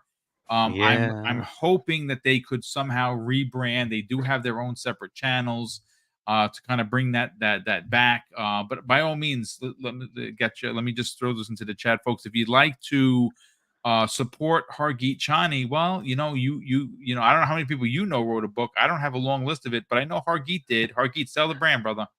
Yeah, so the link will hopefully be in the chat. There it It's is, there. right there.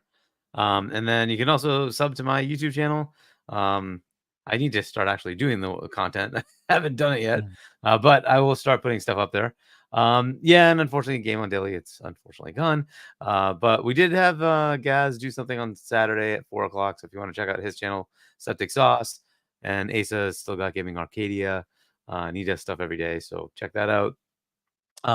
We'll be on night shift on Friday with C Money and Doodle. That's On Point for Gamers is the channel. Check that out, and then back to Fonz on Sunday, 6 p.m. U.S. Eastern Time with Fonz Gaming is the channel. We'll do Games Talk Live. And then we'll see what happens next week with the madness that keeps happening. And yeah, it was great talking to you, Don and Mav. Thanks for joining us today. Super appreciate that. And folks, his I just dropped his link once again into the chat. If you're interested and you'd like to support a really good dude who wrote a really good book, please support him and click on that link and buy the book. Don Otaku, Mr. Nintendo, kind sir, welcome back. It was great to have you here again. You knocked it out of the park as you did the first time. By all means, sell your brand. Where could people find the best place for anything and everything with Nintendo, but also your very pointed opinions about gaming as a whole and what else you got going on? Where can people find you on social media? Thanks again for having me on Boom, and shout out to Hargeet and Mav. First time got to be with Mav on the show, but been listening for a long time. Always been a fan of Fun Speculation, so had to shout you out. You can catch me every Saturday at 12 p.m. Central, Project Untitled Gaming Podcast. Lifelong friends who we range from me, the hardcore who listens to every podcast, reads every news article about gaming all over Twitter, to the casual, all the way down to the one who only plays Call of Duty. We're trying to fix that though. We got him a Game Pass subscription. He's been trying out some new games. So we get into some in-depth conversations on how not only the hardcore as ourselves view these news topics, but also the friend groups that that aren't in tuned into the business side. The people who only care about when is the game coming out, what can they play, and just like seeing how they view these different news topics. And this week, this Saturday, we're definitely going to be going in on the Assassin's Creed discourse that's been going on online. So tune in. It'll be extra messy, and it is not PG-13, so viewer discretion is advised. So yeah, as far as sorry. But yeah, that's everything we got going on with the channel. One day I'll have as many shows as Boom and Mav, but right now that is the one. Oh, listen, brother, you got to start somewhere. I mean, I started out making videos, and we're about to make 6 years. 6 years in November 3rd is the first video that I did. You can go look at it. It's the worst video. I wouldn't subscribe to me. It was terrible. I'm gonna be honest with you. It was awful. But I keep it around because perspective. But look, ladies and gentlemen, again, thank you so much for tuning in. We had over 800 people here across Twitter and YouTube. Thank you so much for supporting Double Barrel Gaming with all the incredible super chats, as well as the continued support for the channel memberships. Everyone has gotten their coins. I mailed out their coins today. I'm going to re-roll one of them because one was somebody that won in Portugal, and it was almost $30 for shipping for 2 coins. I can't justify that. So I'm going to give him a gift card to Xbox. And obviously we're going to re-roll those 2 coins. We will ship without question to Canada, to the UK, and anywhere in the United States. Anything outside of that, it gets really, really pricey. And to ship coins, it's not worth it. So obviously, if you win and you're outside the US, we'll give it the old college effort. We'll try and get you the coin as long as that the shipping isn't egregious. But of course, I'm going to close out the show with something that's incredibly important to me, folks. Hopefully one day it'll be important to you. And that's something that my dad taught us when we were kids. And he would say, Craig, treat others how you want to be treated. And also, it doesn't cost anything to be nice. You live by those rules, son. I can guarantee you're going to have an awesome day. So take care, everyone. And we'll see you next week on the newest episode of Primetime Gaming with Mr. Boomstick and Friends.